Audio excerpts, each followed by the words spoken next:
Hello guys, and welcome to another video today. And in this video we're going to be taking a look at 21S that is in the Australian region. And as you can see, it's starting to organize maybe a CDO here in the center of circulation.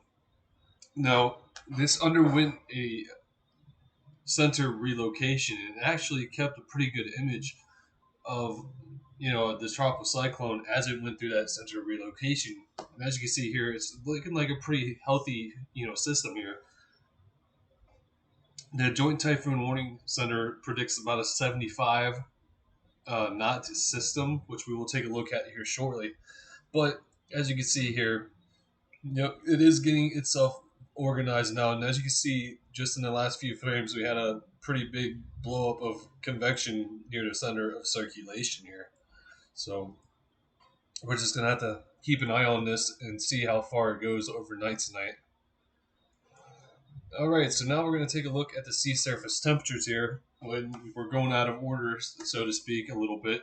And as you can see where the system is right now, there's 30s, 31s, and even 32s here in the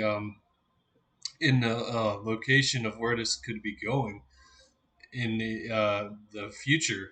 So it's definitely got plenty of fuel to use during its travels in the northwestern Australian Ocean region, or that's still the Indian Ocean, but well, I'm just gonna call it that anyway. So here we go, 30s, 31s, and this is plenty enough rocket fuel to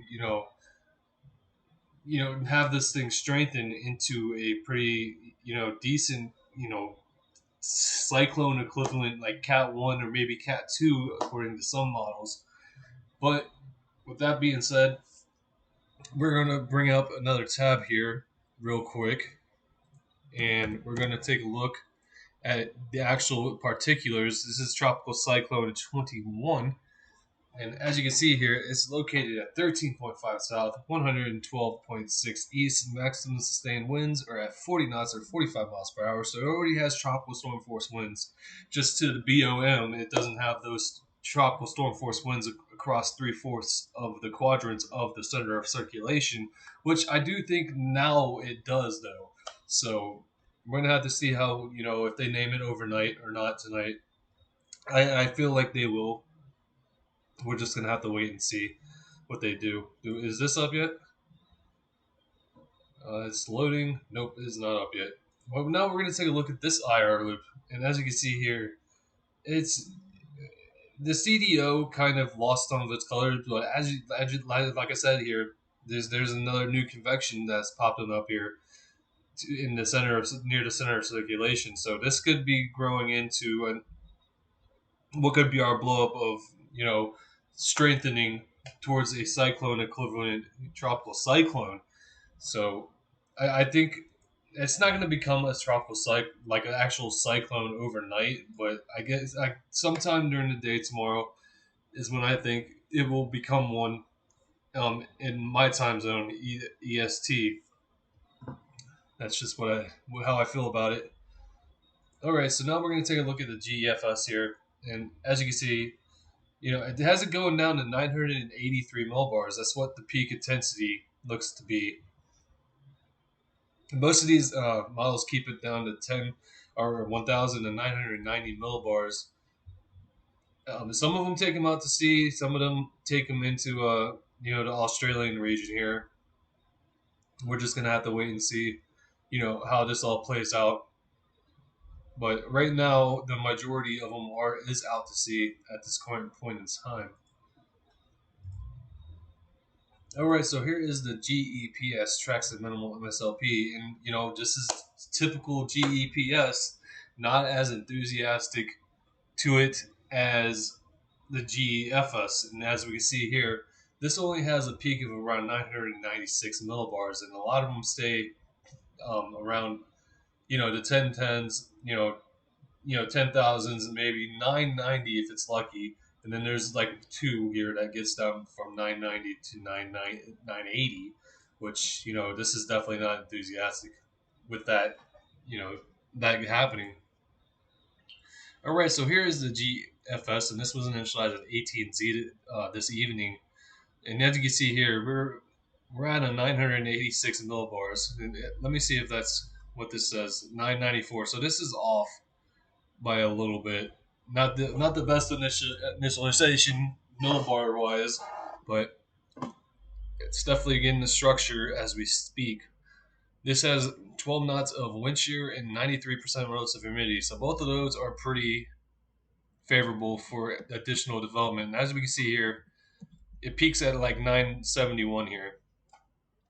So we're going to take a look at everything. 18 knots of shear, which is pretty much, that's getting onto the iffy territory of wind shear for a tropical cyclone. But the relative humidity is still there. It's about 84%. And as you can see, it pretty much peaks at 971. And then 48 hours, 980 millibars. 20 knots of shear. So yeah, I can see why this is weakening now. And as you can see, it kind of just goes off the board and it comes back. This is probably an extra tropical cyclone by now. So, and it looks like it curves out to sea before it even hits Australia. So that's always a good thing because the 12Z run had this going right into Australia at some point here in the southwestern regions of the area. All right, so now we're going to take a look at the Ecmwf. Actually, let's see if the 18Z run is out. No, it's not out yet. So yeah, this was initialized at 12Z, and as we can see, we're at 1,004 millibars, which is, that's high for what it actually is right now. 9 knots of shear, 84% relative humidity. So it definitely has all the capabilities here, but as you can see, the European doesn't really do anything with it. So let's go check out 48 hours and its, soundings. 9 knots is here, but the relative humidity is so. It's not the best. And then as you can see, it kind of just disappears off the screen and then comes back. And we're gonna go out now. We're 141 hours. Typically, I do not do this, but as you can see, it has a 984 landfall in southwestern Australia here. So, if European comes to fruition, people in the southwest, Australia needs to pay attention to this because this is about 6 days out. So, not even. It's like 5 days and uh, it's like 5.5 days, 5 3/4 days. So, even if one model shows it going to Australia, that's worth making it paying attention to it. As 984 millibars is nothing to sneeze at. So actually, let's take a look here at the relative humidity here.